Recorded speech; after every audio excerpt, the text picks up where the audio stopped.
Last Thursday, the New York Supreme Court ruled that a case that is challenging the results of the 2024 election will be able to move forward into discovery. And funny enough, this case originally had nothing to do with the presidency. The lawsuit's primarily being brought by Diane Sare. She's an independent candidate for the New York State Senate. If you're MAGA, before you burst into tears, anyone in the country is allowed to challenge the results of the election. You guys sued 62 times after the 2020 election, and 61 of those were almost immediately thrown out because there was absolutely nothing supporting them. See, Diane partnered with an independent, nonpartisan third-party group called Smart Legislation that looks at election data. All of their issues are laid out in the lawsuit and in their supporting documents. You can go read all of this. Her initial question was about the number of votes that she got because she did not feel this was adding up. So she went district by district and got signed, sworn affidavits from people that voted for her, and those affidavits do not match the actual vote total. In District 39, she has 9 sworn statements from folks that said they voted for her. There are 5 votes that were actually counted. District 62, which is Exhibit B, she had 5 sworn affidavits. There are 3 votes actually counted. Second part of this, they glanced at the presidential data and things started looking a little funky, like in District 35 when the Democratic candidate here, Kristen Gillibrand,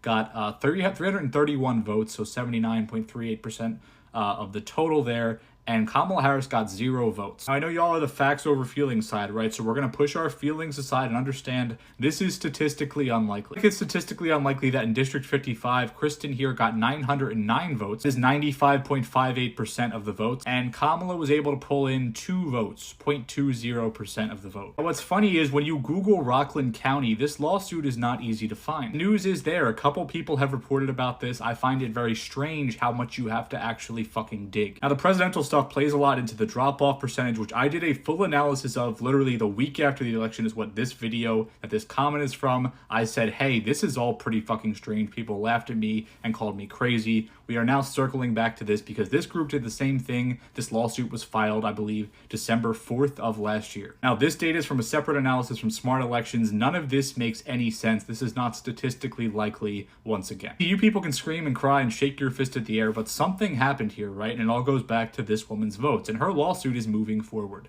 There is a court date for September 22nd at 9:30 a.m. They're in discovery. They're putting together a list of election documents, information they want to see, and they're putting together a list of people they want to depose. If this moves forward as it looks like it will, we will get a full hand recount in Rockland County, New York, and we will see what actually happened. And if you guys are right, I'm sure there's absolutely nothing to see there, right?